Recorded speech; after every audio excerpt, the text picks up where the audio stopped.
Eurico, que nunca mais tinha aparecido. Tudo bom, né, minha gente? Boa tarde a todos. Boa tarde, Me desculpe, eu falei com o Zé Luiz que fazia tempo que eu não via, e é uma pessoa muito querida. Bota Mas salada. um abração em todos. Aliás, meu querido reitor e futuro governador, fala-se que é um dos maiores historiadores do Brasil.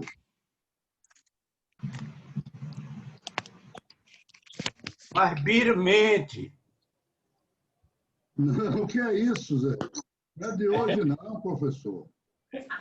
Você está dizendo uma coisa absurda.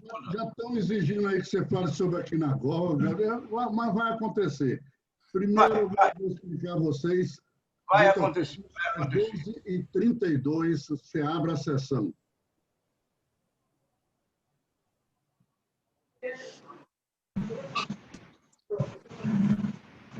Boa tarde. Tá. Boa tarde. Boa tarde, senhor José Luiz da Mota Menezes. Tudo bem com o senhor? Há quanto tempo que eu não te vejo? Pois é. Batistela falando, Zé Luiz. Tudo bom? Tudo bom, meu filho. Até que, enfim, um dia a gente se viu de novo. Pois é, depois eu explico. Boa tarde. Boa tarde. Com boas. Boa tarde, pessoal. Boa tarde. Nádia. Boa tarde, Nádia. Apareceu de novo, Tá com Nádia. saudade Estava de você. sumido por quê? Eu tive um probleminha de saúde, pessoal, por isso que eu dei uma desaparecida. Eu tive problema nos dois olhos. Tive descolamento de vítreo bilateral e uma infecção também. E aí fiquei um tempão tendo que tomar antibiótico, botar umas pomadas mesmo dentro do olho, além de colírio. E fiquei proibida de ficar muito em frente de tela, porque nem consegui enxergar direito, e também por causa do ressecamento e da piora do quadro infeccioso, e porque doía também. Não conseguia nem ver, nem focar, e foi uma confusão. Agora que eu estou melhorando, acabei os antibióticos, estou conseguindo acessar aqui. Vocês me desculpem pela saída do grupo por essa Mas fase. foi o quê? Como conseguiu essa arte aí? Foi alguma coisa? Algum acidente? Ou... Não, Carlos. Eu perguntei para o oftalmologista, ele disse que o fato do descolamento e da infecção é uma coisa Leitura que em pode avião. acontecer. Eu pensei que esse descolamento só podia acontecer em leitura em carro ou avião, que eventualmente você... Né, eu já soube de casos de gente que estava lendo em avião ou em carro. Não. É descolamento de retina. É de retina. Não é de retina, é de vítreo que eu tive. Ah, tá. Então, estou dizendo para Carlos, esse de você estar lendo no carro, então é descolamento de retina. É de retina. Meu não. Graças a Deus a minha retina está inteira.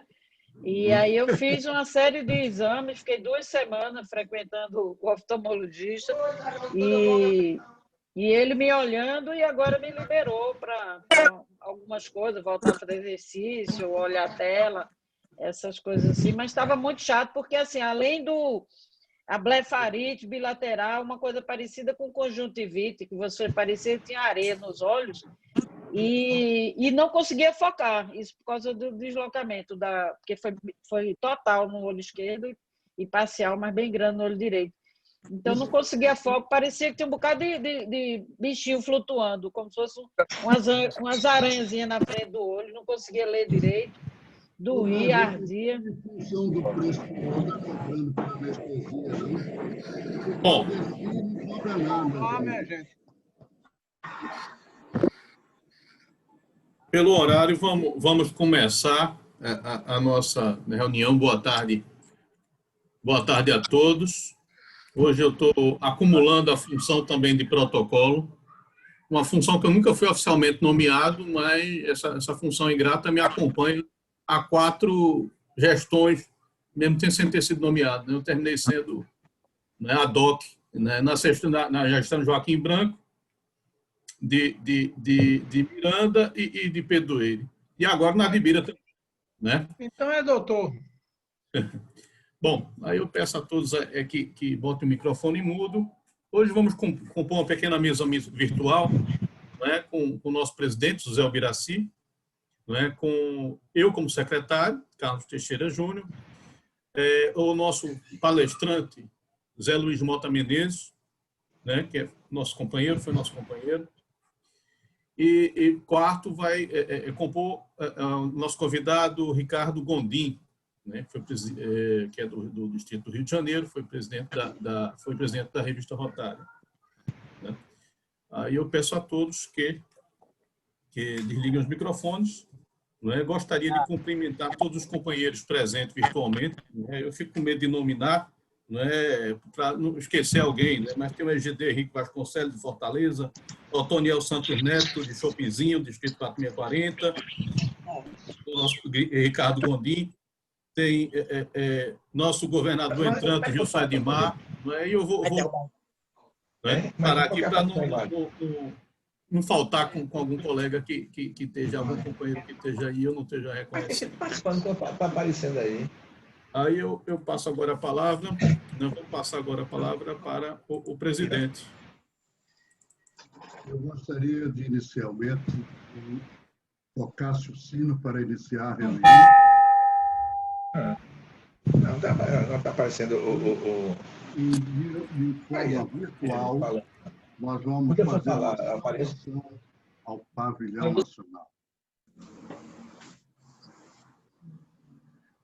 Temos pavilhão, secretário?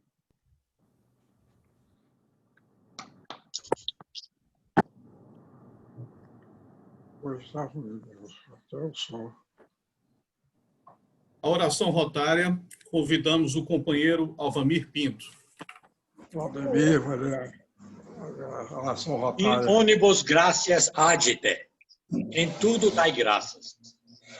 Quer nossa vida seja breve ou longa, devemos, como diz São Paulo, em tudo dar graças. Neste dia, a Igreja Católica celebra com alegria a festa de Santa Teresinha do Menino Jesus, que o Senhor levou para o céu quando ela tinha apenas 24 anos. Considerada a maior santa dos tempos modernos, Santa Teresinha, apesar de uma vida tão curta, nos deixou um legado impressionante. Em sua autobiografia, História de uma Alma e outros manuscritos, nos ensinou a teologia da santidade através das pequenas coisas. Sem nunca ter deixado o convento em Lisieux, foi nomeada pela Igreja patrona das missões, juntamente com Santa Joana d'Arc, que é santa padroeira da França, e recebeu também o excelso título de doutora da Igreja. Em 1998, relíquias da santa foram trazidas ao Brasil e grande número de seus devotos tiveram a alegria de visitá-las. Senhor, longos anos de vida, segundo a Bíblia, eram um sinal das bênçãos de Deus para os idosos, que se tornavam com a idade mais sábios e bons conselheiros. Nesta data, festejamos também o Dia do Idoso. Infelizmente, na sociedade de hoje, costumamos esquecer os longos anos que os idosos dedicaram às suas famílias e aos amigos. E, por isso, muitos velhinhos são deixados desamparados e relegados a uma solidão e descaso imperdoável. Senhor, pela intercessão de Santa Teresinha, que ao morrer prometeu que faria chover sobre o mundo uma chuva de rosas, inspirai-nos a seguir o exemplo da santa das pequenas coisas e a contribuir com pequenos gestos de caridade para os projetos e campanhas do Rotary em prol do conforto e melhor assistência aos nossos idosos. Amém.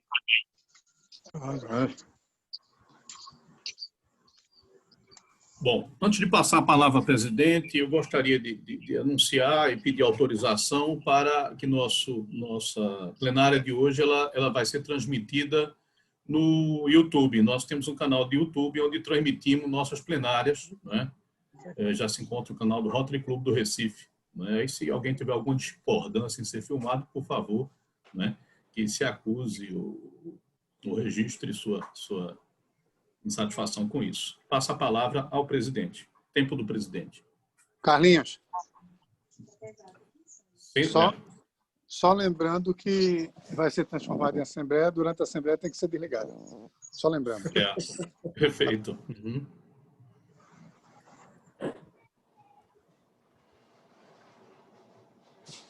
Tempo do presidente. Tá cortando, Leandro.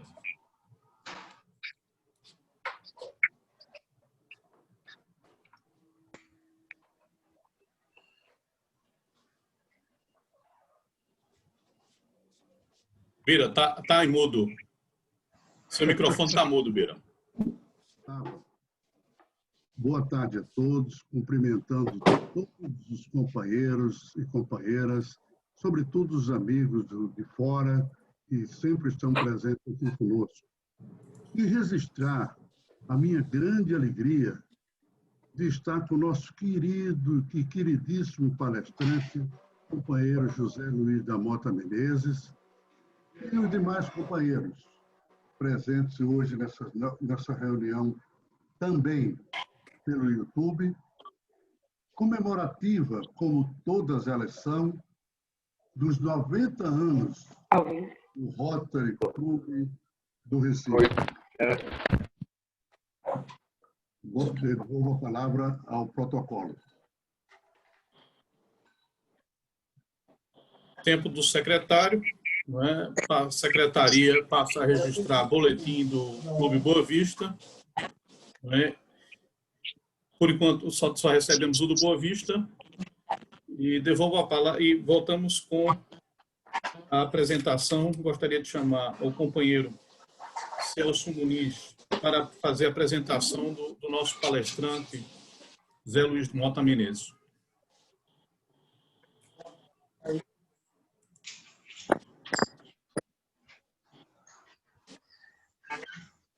Celso, o microfone está fechado, só lembrando... abriu. Está aberto agora. Está aberto? Está ouvindo? Está aberto, está ouvindo, perfeito.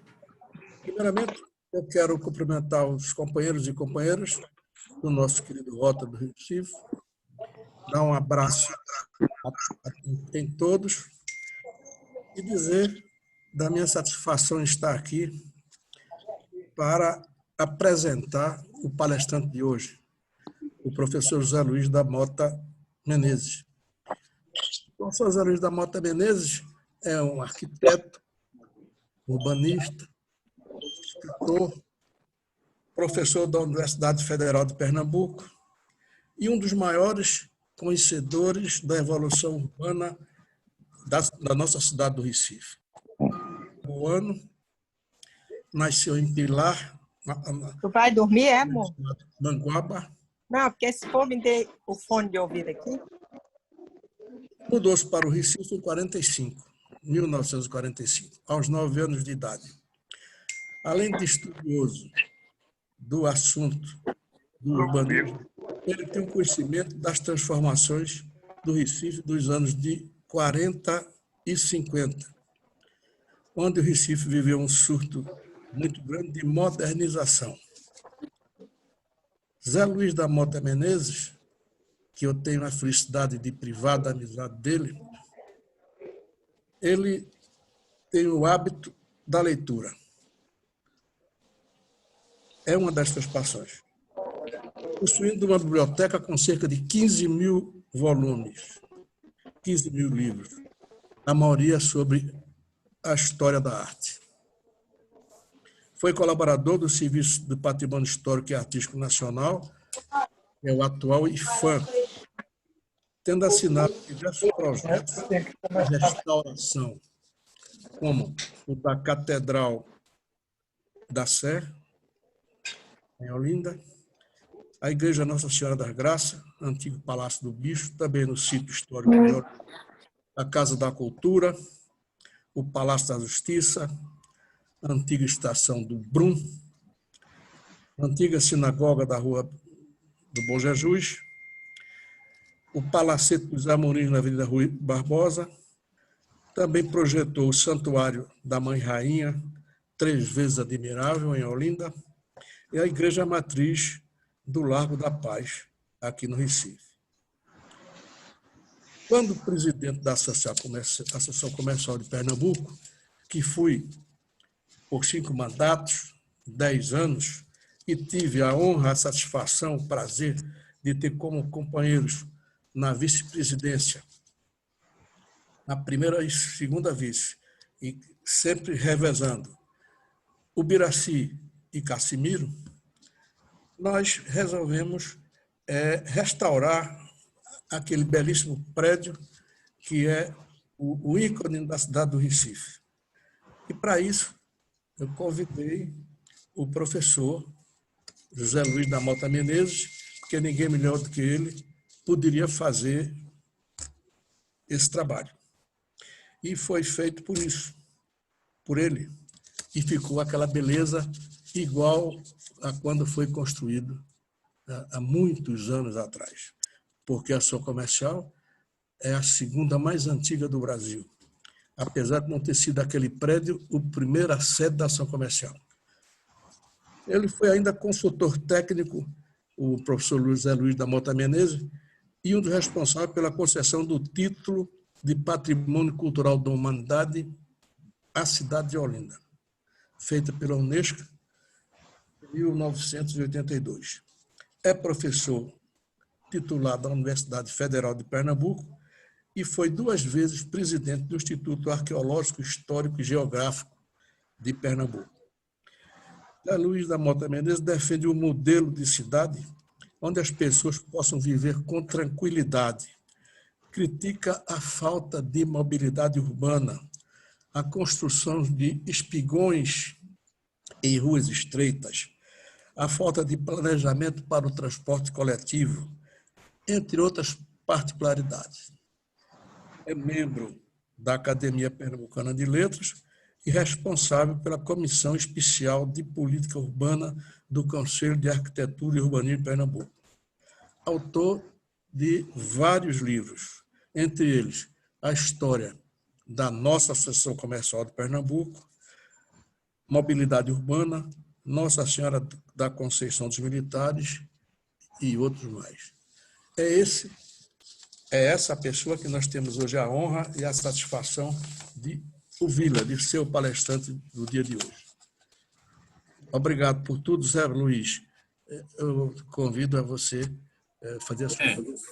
Antes de começar, vamos veicular um filme que foi passado na Globo, tá entendendo? Sobre as pontes do Recife, feito por Zé Luiz. Vamos passar agora e ele após entra, após essa exibição.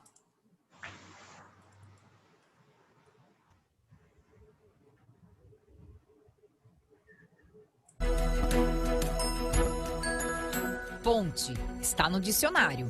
Construção que liga 2 pontos separados por um curso de água ou por uma depressão de terreno. Mas a gente sabe que as pontes significam muito mais. No Recife, elas são cartões postais e nos ajudam a contar a história de progresso, crescimento e de transformação da capital pernambucana.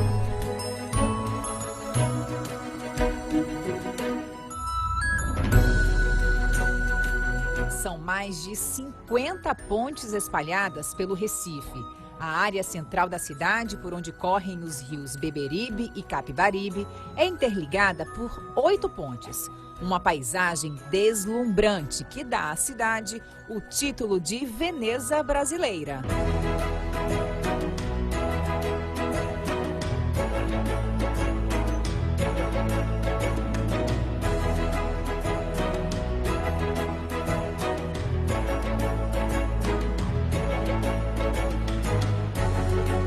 Cenário que começou a ser construído lá no início da nossa história, antes da ocupação holandesa, no século XVII.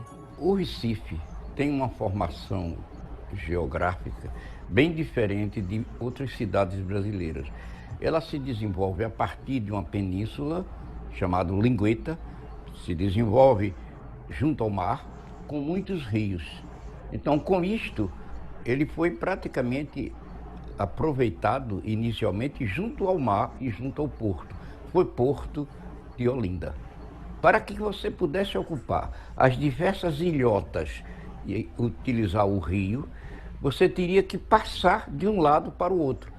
Por algum tempo, o Recife ocupou a península. Eram 40 casas, poucos habitantes. Foi quando ocorreu a conquista de Pernambuco pelos holandeses, e os holandeses, por uma questão estratégica, incendeiam Olinda. Olinda incendiada teria que agrupar no Recife 1.500 homens. Esse primeiro momento criou um impasse. O que fazer para crescer aquele povoado? É quando, em 1937, a Companhia das Índias Ocidentais contrata João Maurício Nassau. E ele conduz o plano da chamada Nova Maurícia, ou a cidade de Maurícia, conduz com a existência de 2 pontes. Uma ponte da Península para a ilha de Antônio Vaz e uma ponte do Antônio Vaz para o continente, que eles consideravam de Boa Vista. A ilha de Antônio Vaz é onde ficam hoje os bairros de Santo Antônio, São José, Cabanga e Ilha Joana Bezerra. E foi exatamente para ligar essa área à Vila Portuária, o atual bairro do Recife, que foi construída a Ponte Maurício de Nassau. Na época, ela recebeu outro nome, Ponte Recife. Foi feita em madeira e inaugurada em 1644, sob o olhar dos recifenses que, curiosos, pagaram para ver um boi voador. A ponte construída por Nassau era uma ponte com passagem, pagava-se para pagar. Tinha pedágio. Para inaugurar a ponte, ele, do prédio onde ele morava, do alto do observatório, ele amarra uma corda e vai até o pé da ponte. Faz um boi de palha, um boi parecido, e faz ele descer. Evidentemente, a população foi enganada no sentido de que o boi era muito parecido com a realidade do boi que pastava naquela área. É engraçado você pensar como a cidade mudou. Boi pastando no Recife. Pois bem, aí então o boi desceu. Quando o boi chega no chão, todos descobrem que é uma brincadeira. Mas uma brincadeira que teve um efeito, vamos dizer, quase que festivo para inaugurar a ponte. De lá para cá, a ponte passou por diversas reformas. A última foi em 1993.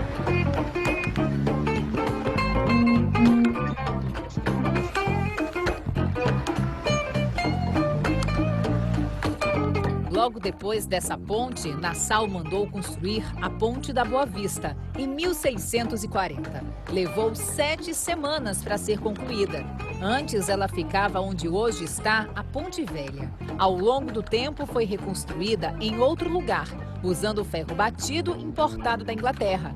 Liga a Rua Nova, no bairro de Santo Antônio, à Rua da Imperatriz Tereza Cristina, na Boa Vista.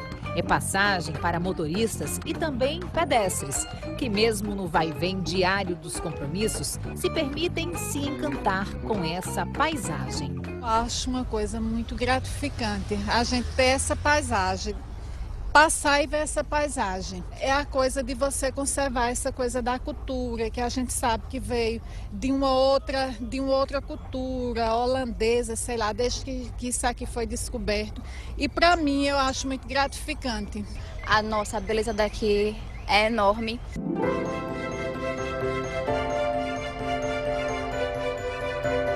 Para Paulo Roberto, essa é uma ponte para o coração. Eu tenho ela como minha segunda mãe, porque ela dá o pão de cada dia da gente, né? É uma coisa maravilhosa essa ponte, tanto essa como as outras do Recife, porque o Recife tem muitas pontes bonitas, mas essa aqui é a mais bonita para mim, a Ponte da Boa Vista, conhecida como Ponte do Ferro, né?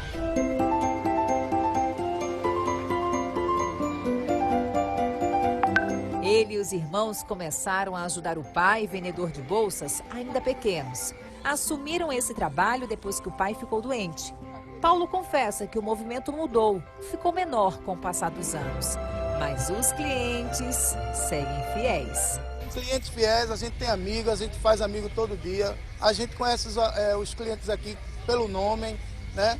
Vem aqui, época colegial, eu comprei a bolsa do meu filho aqui. Aí daqui a pouco o filho já vem dizendo, minha mãe vinha aqui muito comigo, hoje quem vem comprar sou eu para o meu filho.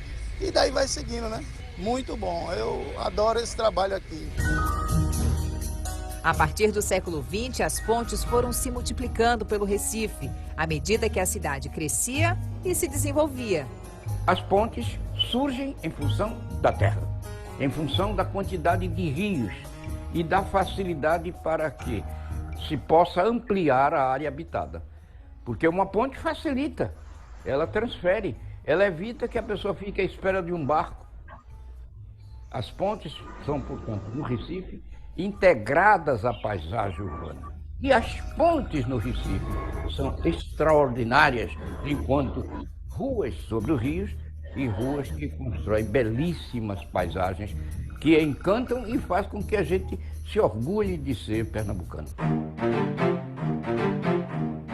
A paisagem do bairro da Boa Vista, além da Ponte de Ferro, é emoldurada por outras 3 pontes. Lembra que a gente falou da Ponte Velha? Ela é bem conhecida por esse nome, mas na verdade se chama Ponte 6 de Março, em homenagem à Revolução Pernambucana de 1817. A ponte de gradis rebuscados foi inaugurada em 1940 e dá acesso a quem vem de carro da Travessa do Cais da Detenção, no bairro de São José, à Rua Velha, na Boa Vista.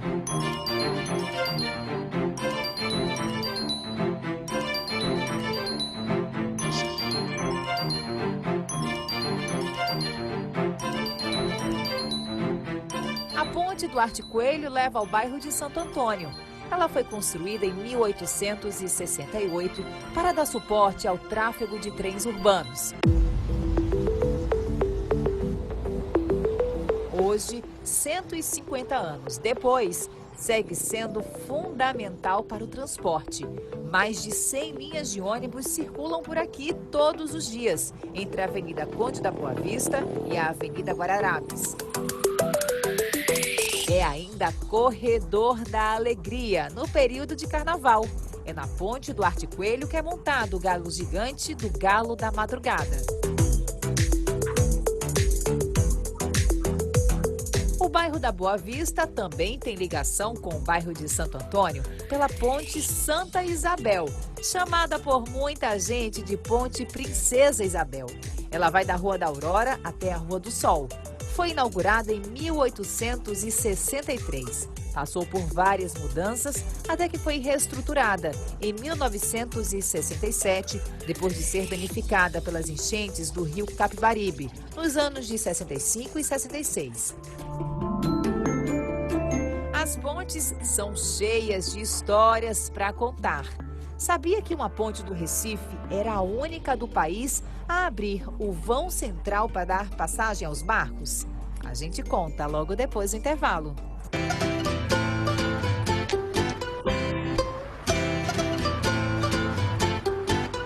Bairro do Recife, centro histórico e cultural da cidade. A primeira ponte do Recife a gente viu, que foi construída logo aí, a Ponte Maurício de Nassau.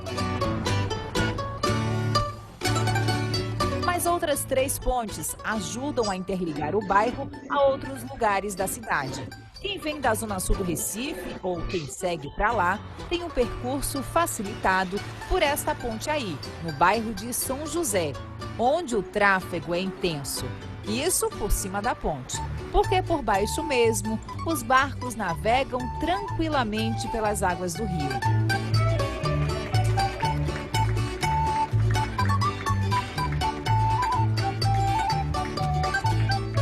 Esta é a Ponte 12 de Setembro, conhecida mesmo como Ponte Giratória. O nome é uma herança de um tempo em que ela realmente girava, em que era a única do país a abrir o vão central para dar passagem aos barcos grandes. Quando se fez a reforma do porto, se fizeram armazéns ao longo do cais de 8 metros, como é chamado pela sua profundidade, pelo seu calado. Então, aqueles armazéns todos, desde o Forte do Brum até o Forte de 5 Pontas, tinha que ser unido. Para que isso acontecesse, foi criada uma ponte de ferro. Mas ela teve uma característica muito importante. Respeitando o cais da alfândega, ali eram armazéns. Então, entravam alvarengas. É um barco bonito, belíssima vela, que precisava entrar e penetrar até o cais da alfândega. Para isso, a ponte vai ter uma característica diferente das pontes europeias. Ao invés de levantar, se criou uma coisa inusitada. Ou seja, no centro havia um sistema de carretas que o centro girava. girava simplesmente com um pinhão. E aí o barco passava de um lado e passava do outro. Da ponte giratória, inaugurada em 1922, ainda podem ser vistos os pilares de sustentação. Ficam bem próximos à ponte substituta, construída em 1971. Eu vi ela girar várias vezes. E é lamentável porque se removeu um aspecto da maior interesse para o Recife e para o Brasil, por uma bobeira de uma quebra de dente que seria consertado para se construir uma ponte rodoferroviária que poderia ser útil, mas poderia ter sido resolvido de outra maneira. E nós teríamos mantido essa ponte giratória, que era muito interessante, era uma atração. Além dessas duas pontes, ainda existem outras duas. A ponte Manuel Buarque de Macedo é considerada a ponte mais extensa entre as que ficam na área central da cidade, 290 metros de comprimento. Foi construída em 1890, onde os rios Capibaribe e Beberibe se unem, mas a ligação entre a Praça da República e a Avenida Rio Branco.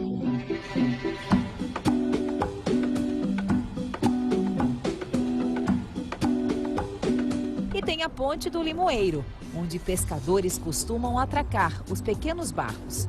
Para os motoristas, a ponte serve de acesso ao bairro de Santo Amaro.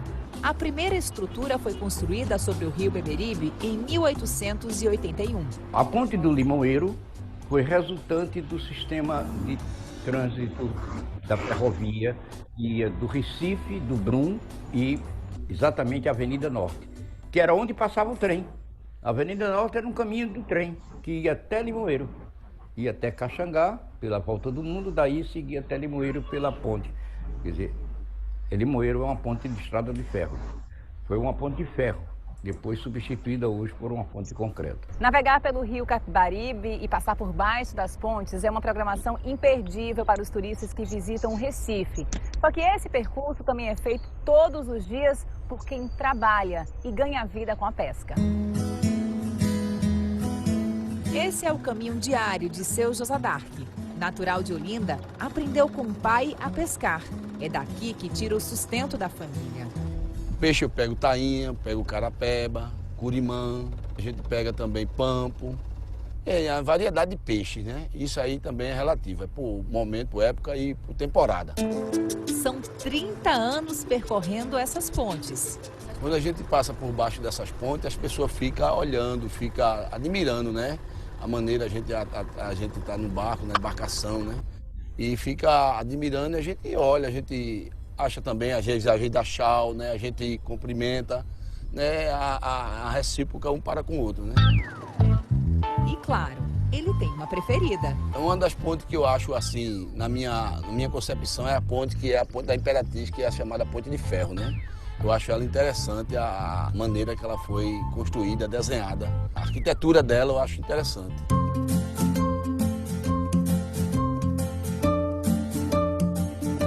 E quando a gente olha assim do alto as pontes do centro do Recife, não tem como não se deslumbrar.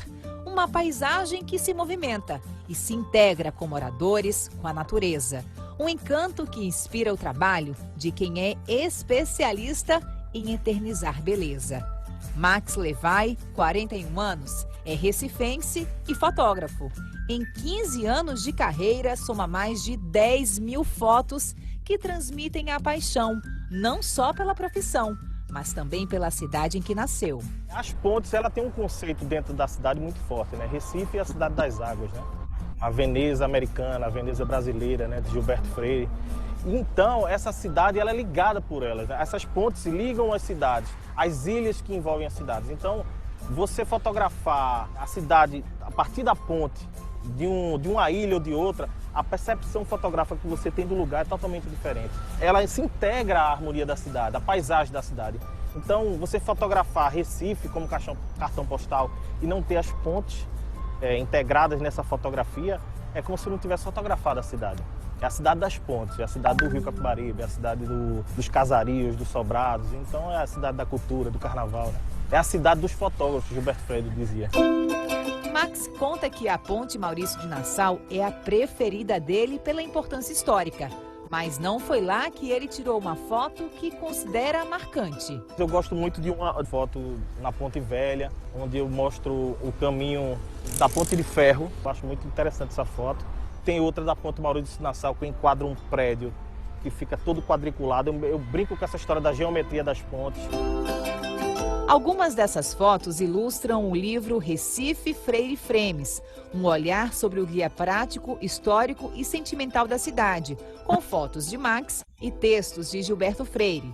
O livro foi lançado em 2013. Esses olhares cortados através de lentes teleobjetivas, a gente mostra um Recife diferente do que a gente vê, porque você consegue planos diferenciados com lentes específicas, unindo pontes e pessoas se integrando como uma unidade na cidade.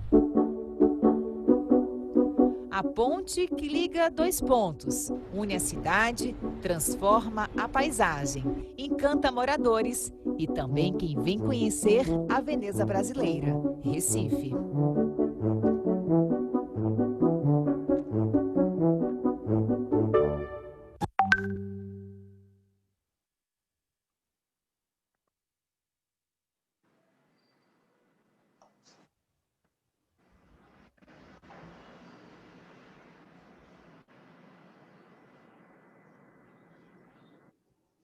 Bom, agora conosco o nosso professor, José Luiz. Pois não.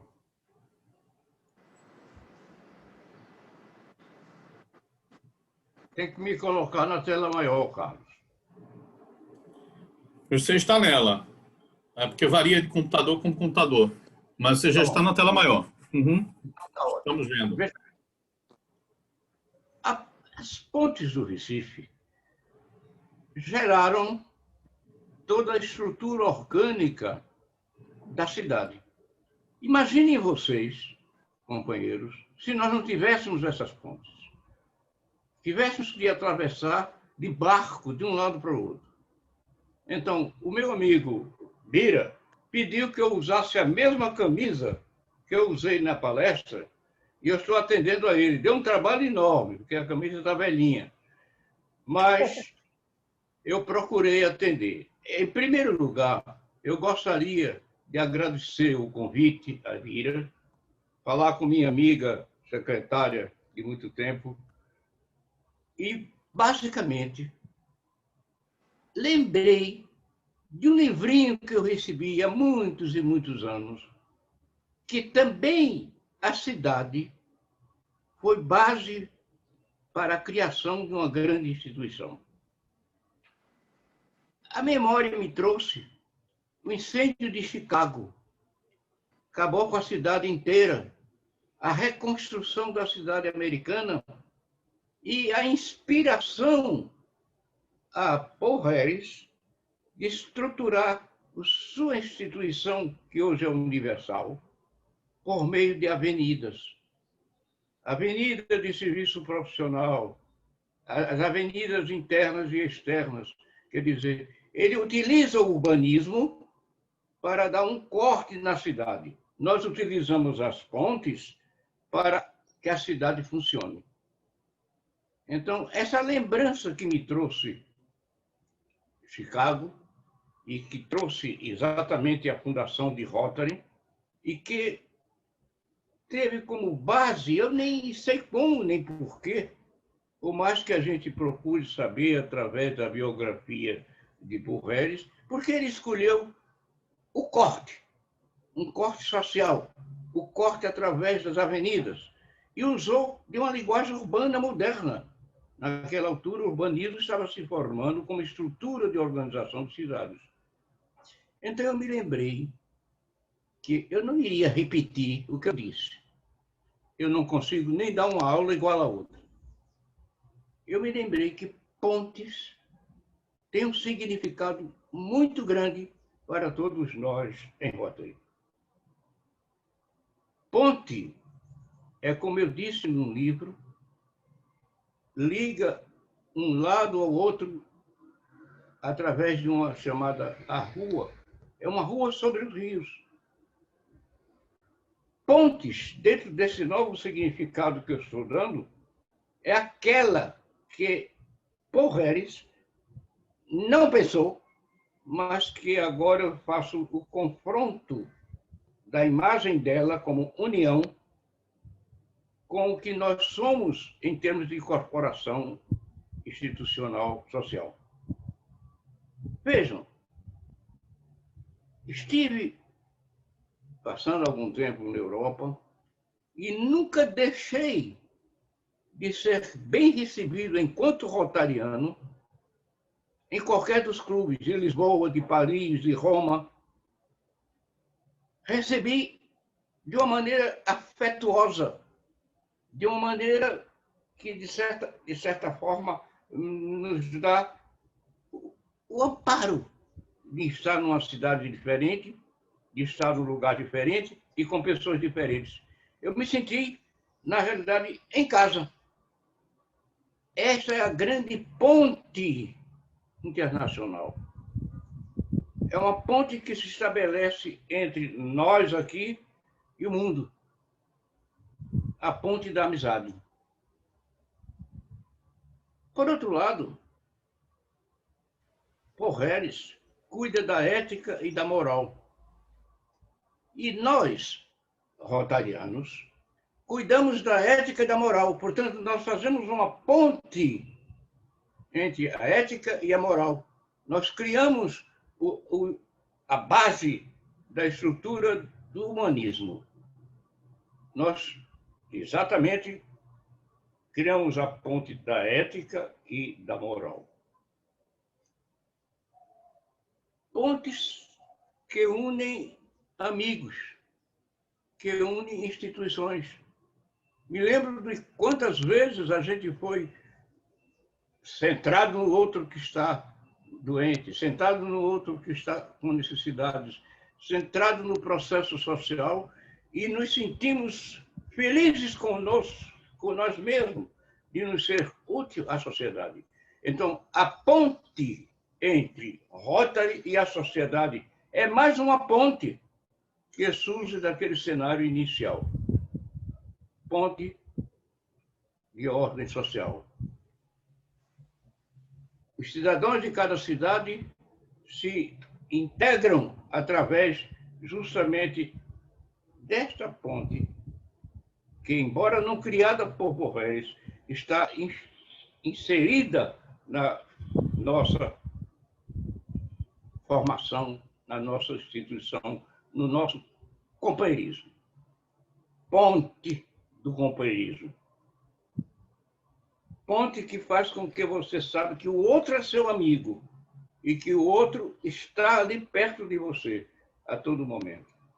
Então, no meu entender, a ponte social é mais uma ponte que acrescentaria aquelas que eu me referi naquele texto e que, de certa maneira, preenche o vazio de nossas vidas. Vejam, por exemplo, nós estamos doentes. Eu, inclusive, me licenciei de Rotary, auto-licenciei por conta de uma gravíssima doença que, infelizmente, já fiquei bom. O CA, o casco CA. Me afastei e hoje é a primeira vez, depois desse afastamento, que eu estou diante dos companheiros, como esse companheiro que eu estou vendo aqui, bem na frente, meu ilustre engenheiro. Então, Miranda, o amigo Miranda, o amigo Carlos Alberto, o amigo Ieda, o amigo Gilson. Isso é uma coisa extraordinária. Entre mim e Miranda, ocorreu a existência de uma rua para outra. Uma ponte da amizade. Então, em termos, quando eu vim tratar de pontes, e Bira me lembrou a necessidade de falar a respeito de pontes, eu não vou dizer algo novo que não já disse. Eu posso dizer uma coisa nova, que é a ponte mais antiga de Pernambuco, não é a Maurício de Nassau. É um pontilhão que existe em Olinda, na Rua da Hora. Mas são coisas que vão se acrescentando ao tempo e ao longo da sua consciência. E a Ponte Velha é a mais nova. São coisas singularíssimas. Então, em princípio, meus companheiros, era o que eu poderia dizer. E posso agora me colocar à disposição para perguntas que poderão ampliar as falas que eu digo nesse grande templo em que nós aqui lançamos as nossas ideias para o mundo através da ponte da socialização. Muito obrigado. Bom, perguntas ao palestrante. Professor, parabéns pela belíssima apresentação. Né? Vou inaugurar logo com uma pergunta. Nosso Recife antigo, boa parte dele foi feita da época do Conde da Boa Vista, né? 1850, tudo que a gente conhece por antigo aqui. Aí eu te pergunto, o que efetivamente das pontes foi do período holandês? A ponte de ferro, o que ainda é como a Sinagoga Benzo Israel, mas o que é das pontes ainda que foi do período holandês efetivamente? Do período holandês, resta um lugar. A ponte João Maurício de Nassau está assente em cima dos alicerces da ponte de madeira e pedra, e existe parte da ponte de pedra ainda, onde é aquela livraria, antiga livraria Ramiro Costa. Está lá embaixo, está no chão, para que um dia os arqueólogos façam. A segunda ponte, eu ainda vi pedaços dela de madeira, ali da altura do Torreão do Carmo para a Rua da Imperatriz. A ponte foi mudada de posição para a construção de uma ponte de madeira que veio ser substituída pela atual de ferro. Tem mais um aspecto curioso. A ponte atual Maurício Nassau já foi igual à da Boa Vista, em ferro. Então, do período holandês, a gente tem muito pouco. Agora, o que nós temos no período holandês está embaixo do bairro de Santo Antônio, embaixo do bairro de São José, nos quintais, naquele estudo que nós fizemos, em que não houve alteração do plano urbano. Apenas os portugueses quiseram retirar da memória visual, da memória da paisagem urbana, da paisagem cultural, a presença holandesa. Tiraram as fachadas holandesas e puseram fachadas portuguesas. No mais, pouco existe. A ponte de ferro, ela foi importada nesse período? Não? Foi de quando mesmo que ela foi? Ela foi importada no século XIX, não só a 7 de setembro, que era como se chamava antes a Maurício Nassau, como a da Boa Vista. Foi importada desmontada, como também em ferro era a ponte da Santa Isabel. Era em ferro, a primeira delas. E a ponte provisória, parcialmente, era em ferro, parcialmente. Usava-se para essas pontes a madeira, foi o ponto inicial, piquetes de madeira assentes sobre o rio e o laço, que ainda hoje é o que se faz essas pontes de interior. Usou-se em seguida a pedra, a ponte Maurício Nassau até o meio do rio era em pedra, faltou dinheiro para completar o restante e fez-se de madeira. E, finalmente, em ferro. E o último momento das pontes do Recife é aquela da ponte do Arco Coelho, da ponte de Santa Isabel, a ponte do Derby, que foi em concreto armado. E a ponte, as duas grandes pontes, exatamente, que passam da Cabanga para o Pina. Muito obrigado, professor. Alguma pergunta? Carlos, queria perguntar, Carlos. João Bosco. Sim, Bosco. Está ouvindo, Carlos? Estou ouvindo perfeitamente. Está ouvindo? Estou ouvindo. Carlinhos? Estou ouvindo. Pode falar. Posso falar? Pode. Professor, eu gostaria de saber sobre a ponte da Torre, famosa ponte da Torre, que foi uma ponte já bem mais moderna, mas tinha uma característica interessante. Eu era menino e atravessava no pé da ponte da Torre, tinha o Yacht Club, e ela era muito fechada. Era uma corcunda tremenda, inclusive quando os japoneses vieram detonar ela, não conseguiram. Aquela ponte tem alguma história, aquela ponte antiga da Torre? Tem. João Bosco, tem. Eu, inclusive, vou ser um pouco mais idoso do que você, porque você já pode ser idoso um pouquinho mais. Sou. Eu alcancei e andei naquela ponte. Aquele arco ampliado, ele é uma ponte moderna, é uma ponte anterior à ponte do Derby, um arco antes, porque foi num período em que ainda estava nos seus inícios a construção de pontes em concreto armado. Então, o arco dava maior, ele fazia um arco bem alto, justamente porque apoiava-se bem, que foi a razão da dificuldade da explosão dela. Ao lado, eu era frequentador do iate, onde vi meu amigo querido, o pintor, agora me foge o nome, porque a memória também já me foge, e dirigido por Roberto Maçãs. Mas antes da ponte arqueada, aquela que fez o trabalho, existia uma ponte que era chamada Ponte de André, a Ponte de Uchoa. Ponte Uchoa. De André, do Marcos André. Essa ponte de madeira, uma das cheias do Capibaribe levou. Como também lá adiante, perto do Esporte, existia uma ponte de ferro, estrutura metálica, que foi destruída pela cheia de 75 e foi substituída pela atual. Então, antes da ponte da Torre, que é a construção da primeira metade do século XX, existiu, desde o século XVII, existiu em madeira a ponte de Marcos André, que saía onde é hoje uma estaçãozinha de trem, uma estação de Ponte do Shoa. Daí ter se chamado depois a Ponte do Shoa. Muito obrigado. Carlos, eu gostaria de fazer um comentário. Eu andava de bicicleta ali, viu? Diga, Miranda. Zé Luiz, realmente eu fico muito feliz em ver você de volta aqui no Rotary. E é uma satisfação muito grande estar com você aqui.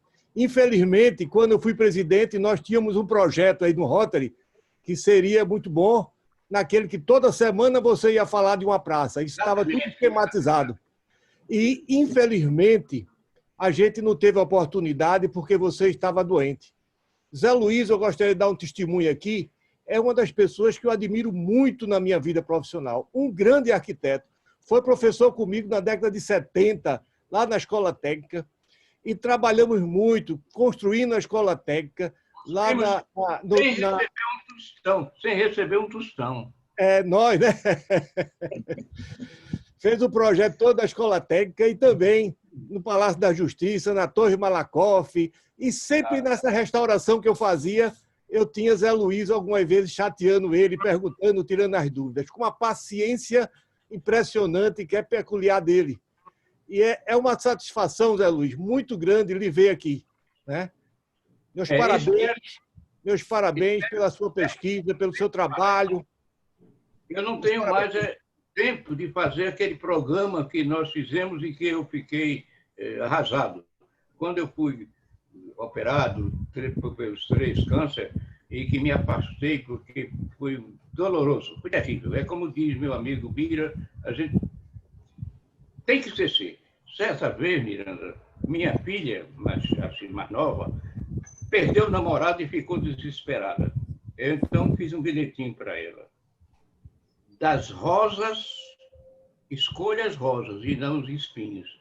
Então, eu procuro esquecer esse período de 1 ano e meio de doença. Então, lamentavelmente, ela coincidiu com a sua administração, que nós tínhamos um plano extraordinário naquela época, e é um plano que, se nós voltarmos ao presencial, porque a gente fica nessa incerteza terrível, eu poderei, para meu amigo Biro, ou para quem eu suceder, tentar fazer esse programa, materializar. Agora, me envia virtual é muito complicado, porque dá um trabalho enorme. Mas eu estou à disposição. Bira já tem, não sei quanto tempo Bira vai ter de governo, se será reeleito, porque essas coisas acontecem, mas a verdade é que esse plano eu fiquei frustrado porque acho que é um plano que deveria ser desenvolvido nas escolas. É uma folhinha de papel. Na frente a foto e no outro lado o histórico, para dar às crianças, para a partir delas existir o respeito pelo que o mais velho fez e que o passado nos levou. Então, esse programa está ainda vivo na minha cabeça. Apenas eu preciso que seja presencial. Presidente. Meu querido professor Zé Luiz, meu irmão, meu amigo, eu queria saber alguma coisa de uma ponte que existe da Rua do Bom Jesus para Nova York. E me parece que você fez um projeto lá na Rua do Bom Jesus sobre essa ponte da Rua do Bom Jesus até Nova York. Poderia esclarecer? O que aconteceu foi o seguinte: a ponte que nós estabelecemos foi aquela que justamente se parece muito com esta que eu me referi, a ponte da cordialidade, a ponte da sinagoga. Eu sei, eu vou chegar lá. A ponte em que os judeus de Pernambuco, após 1654, tomaram um barco e fundaram a sinagoga de Nova York. Então, eu chamo duas estrelas, o mesmo sonho. Época em que eu estava atuando junto à sinagoga e escrevi um pequeno texto que hoje é uma raridade bibliográfica, que foi exatamente Duas Estrelas, o mesmo sonho, onde eu narro essa ponte que se estabeleceu e que ainda é perene entre Pernambuco e Nova York. Os judeus não fundaram Nova York, fundaram a sinagoga de Nova York. Satisfeito, Vira? E é uma maravilha a sinagoga. É projeto seu também? É projeto meu. Projeto meu e de minha filha, Luciana. Nós trabalhamos juntos. Obrigado. Perguntem porque ninguém sabe o tempo do futuro. Eu posso fazer um depoimento aqui? Sérgio Afonso. Diga, Sérgio Afonso. Eu sou fotógrafo e engenheiro aqui no Rio de Janeiro. Estou ariano há 26 anos. Trabalhei com muitos arquitetos. Meu tio foi um grande arquiteto. Então, eu cheguei à seguinte conclusão. O arquiteto não se forma. O arquiteto nasce arquiteto. Então, eu sempre admirei muito os arquitetos, como estou lhe conhecendo agora e admirando muito. Então, o Bira me convidou para essa reunião e eu estou encantado com tudo que eu estou vendo e ouvindo aqui. Tá? Parabéns. Você viu? Estabelecemos uma ponte entre você aí e eu aqui. Indo ao Rio, eu sei que eu tenho um amigo. A ponte da amizade. Exatamente. É uma honra para mim. Luiz. Seu pai quem era? Bom, diga, Gilson. Pai... Não, eu estou muito feliz de lhe ver e mais ainda de ter lhe ouvido, né? Você que tivemos assim momentos muito muito importantes na vida da gente, né? É verdade. Luiz. E você atuamos muito tempo na universidade. Então, isso foi muito bom. E nós tivemos eu tive o privilégio de ser seu amigo durante todo esse tempo. Exatamente. E eu estou muito feliz de te ver. A ponte da eternidade. Exatamente, amigo. Bom, pelo adiantado da hora, eu passo para a comunicação e proposta para o companheiro Berenguer. Mas antes eu agradeço a Bira, a você, Carlos Alberto, que é um excelente protocolo. Adopte como você. Adopte. Torne real, porque é grande protocolo. E aos companheiros, por revê-los. Não todos, mas rever nessa sala virtual, eu comparo ao grande salão extraordinário do Teatro que Sérgio Afonso conhece. Querido José Luiz, eu gostaria que todos continuassem ainda nesse processo, porque, a posteriori, talvez ainda nós gostaríamos de fazer os agradecimentos ao nosso nobre arquiteto. Protocolo. Bom, nesse momento, passo a palavra à comunicação em proposta para o companheiro Berenguer, do Abrigo Cristo Redentor. Boa tarde, amigos. Boa tarde, companheiros. Hoje, nós estamos comemorando, dando início, né, às comemorações do mês do idoso.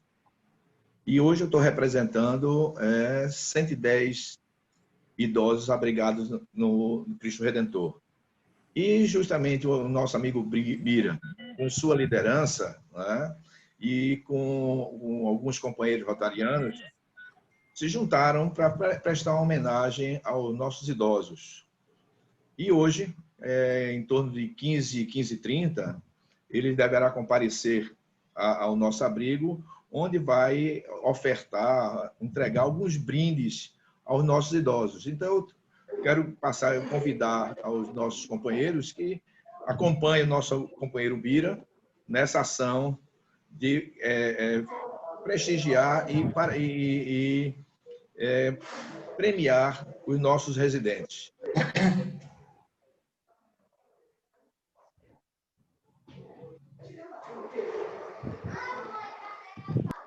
A comunicação em proposta...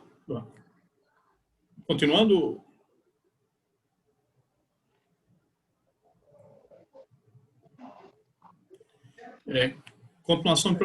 Continuando a comunicação de proposta, o companheiro Henrique, de Fortaleza, gostaria de fazer uma pergunta.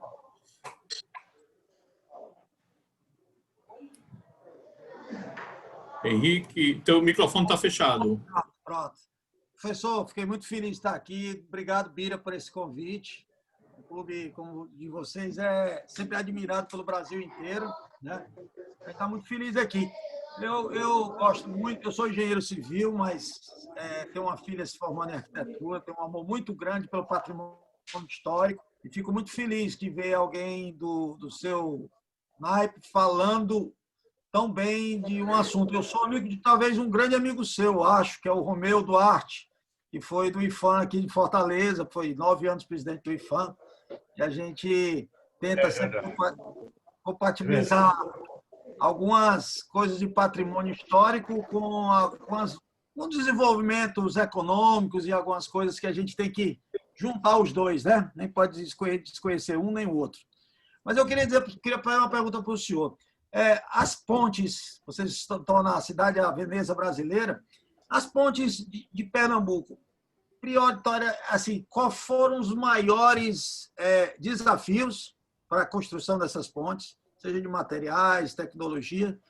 E o segundo ponto, quais foram os grandes avanços que essas pontes deram de presente à cidade do Recife? Um abraço a vocês todos do clube e fiquem com Deus. Henrique, não é? Isso. Henrique, os materiais, em primeiro lugar, como eu disse há pouco, a madeira. Depois veio a pedra, aquela tecnologia romana de pedra cortada formando arcos. A terceira tecnologia, que coincidentemente podem estar presentes as duas, foi a estrutura metálica, com o desenvolvimento das fundições e a importação através da Inglaterra e através da França, pela presença de ingleses e franceses no governo do Conde da Boa Vista, a importação, a partir daí, de estruturas metálicas que foram ampliadas com a Estrada de Ferro. Quer dizer, a Estrada de Ferro foi um grande estímulo em todo o Brasil para que se fizessem pontes em estruturas metálicas, geralmente em treliças. E a última das grandes invenções, que foi o concreto armado a partir de um jardineiro na exposição de Paris, deu margem a que essas pontes fossem construídas em concreto armado. o grande empreendimento de fazer uma ponte é ampliar um espaço urbano no outro. Dou exemplo. Nassau, o João Maurício Nassau, holandês, ao ser tomado Recife, ele vai à aldeia Recife, que era com 40 casas, e ele trouxe 3.000 homens.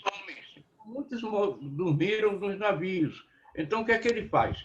Ele faz uma ponte para Santo Antônio e São José, que era exatamente uma grande ilha de criação de gado e de plantação, e estende a cidade de Maurícia. E depois outra ponte para Boa Vista, que deu origem ao bairro da Boa Vista.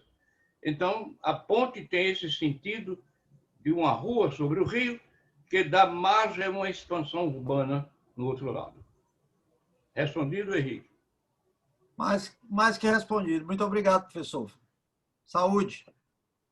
Obrigado, meu.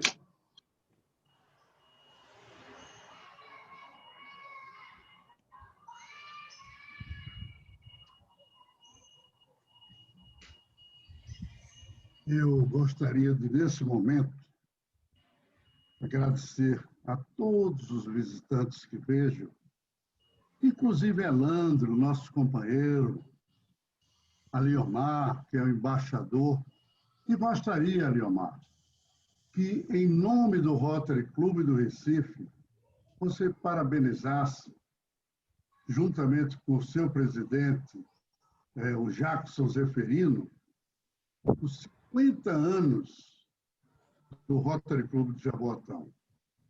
E que você leve essa mensagem do nosso clube e os nossos cumprimentos a todos os companheiros do Rotary Clube de Jaboatão, do qual o nosso querido amigo Sebastião Celso Batistella foi fundador, foi presidente por 2 anos seguidos. Também foi o homem que construiu a sede lá do Rotary Clube de Jaboatão. Gostaria que você levasse as nossas homenagens a anos de serviços prestados àquela comunidade. Também, nesse dia em que a gente comemora, como falou tão bem o nosso querido Alvamir Pinto, que hoje é o dia não só do idoso, e é um dia especial que é da ONU. No dia 1º de outubro, a ONU pede que mundialmente se comemore o dia do idoso. Mas também a minha padroeira, Santa Terezinha. Né? E talvez ele queira falar, eu vejo aqui o Rodrigo, que deve ser irmão de Ricardo Gondim. Ricardo Gondim é um ex-presidente do Rotary Clube do Rio de Janeiro, que vai completar 100 anos, nós completamos 90, 100 anos, sendo o clube mais antigo do Brasil. Gostaria de cumprimentá-lo, e ex-presidente da maior revista que nós temos na área rotária, que é o Rotary Brasil. Mas ele tem uma curiosidade. Ele tem um sangue pernambucano nas veias que corre de uma maneira extraordinária. Ele é filho de um engenheiro civil pernambucano que eu procurei nas nossas placas para ver se ele não teria, em 1931, está no Rotary Clube do Recife, Dr. Isaac Gondim, que foi sócio da Odebrecht, saiu a posteriores da sociedade e trabalhou aqui na Tramway como diretor executivo, uma pessoa que me parece que teve um trabalho excepcional. Meu querido Ricardo e Rodrigo, eu quero parabenizar a vocês e agradecer a presença de vocês aqui na nossa plenária. Não sei se tem mais algum Gondim, porque eu não consigo ver todos. Deixa eu ver se eu tenho... Eu gostaria de falar em seguida. Eu gostaria de agradecer ao meu querido amigo, desde o primeiro clube que eu fundei, ele sabe muito bem, eu e Isaac Cavalcante, onde o professor Zé Luiz, há uns 30 anos. Eu não sei como seu pai, meu professor Aloysio, eu não sei como ele deixou eu passar no vestibular da Católica, mas eu, na época, era da Boros e nunca vi ninguém, no primeiro birô que teve no estado de Pernambuco, falar naquela época sobre computador com o seu pai, Zé Luiz. Mas eu tenho um agradecimento especial a lhe fazer. Eu tenho uma editora, já fiz inúmeros livros. E o meu querido ex-presidente da Associação Comercial, que fez um trabalho lá, eu estava junto com ele, exigiu que eu fizesse um livro da Associação Comercial. Eu vou colocar esse livro esse livro fantástico, que eu não merecia, mas fui premiado nacionalmente com esse livro, que tem uma diagramação dentro dos padrões de exigência de Zé Luiz. Eu sofri muito com Zé Luiz. Tem aqui a apresentação de Celso. É uma maravilha de livro. E que me deu a oportunidade, digo a vocês, de ser premiado com ele, Zé. Talvez você não saiba, mas eu não sabia. E a associação... Vou colocar no meu currículo. Talvez tenha poucos volumes ainda dele. Pouquíssimo. Muito obrigado, Zé. Obrigado por sua extraordinária palestra. Obrigado ao meu amigo Yuri. Eu aperriei um pouco para trazer esse pendrive que passou essa sua reportagem na Globo. Yuri é o diretor comercial da Globo e ele gentilmente me cedeu essa coisa inicial que vocês viram. Muito obrigado, Yuri, para ela que está no YouTube. Bira, eu peço a você que mande para mim, porque eu nunca tive isso. E o nosso companheiro, eu fiquei muito honrado em estar lhe vendo. Mas eu gostaria de passar a palavra agora para o nosso querido companheiro Ricardo Gondim. Ricardo, não, o irmão. Não é o Rodrigo que vai falar, acho que é Ricardo. Estão os dois. Tem alguns Gondins aqui na tela. É o ex-presidente e também um homem que gosta muito de história, que é o meu querido amigo Ricardo Gondim. Com a palavra, Ricardo.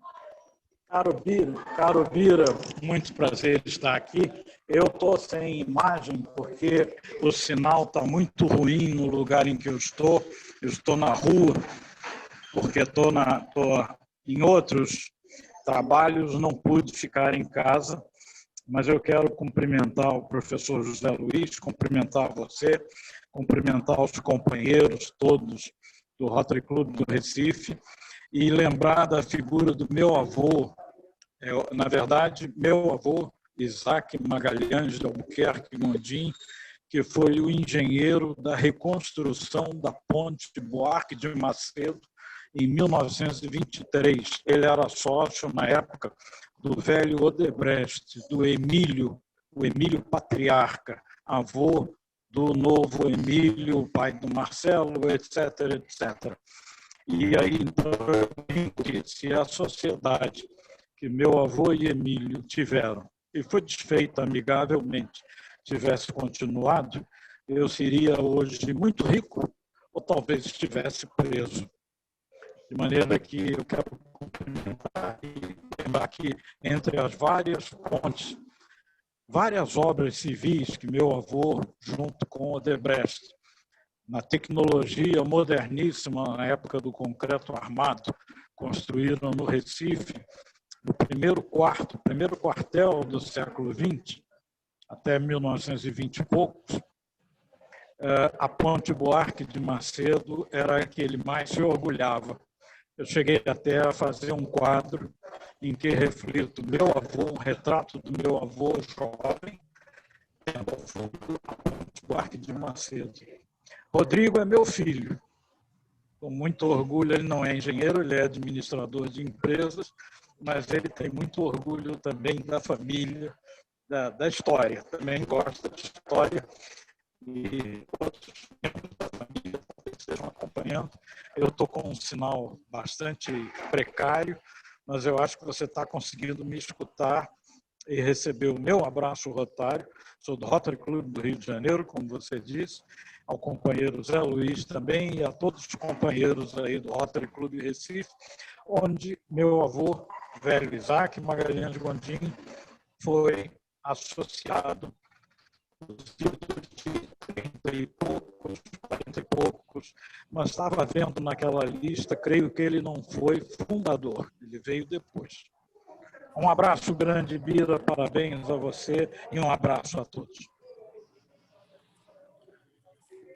Obrigado, Gondim. Eu passo a palavra ao protocolo. Companheirismo, passo para o companheiro Celso Batistella anunciar as sociais da semana. Nós temos, nesta semana,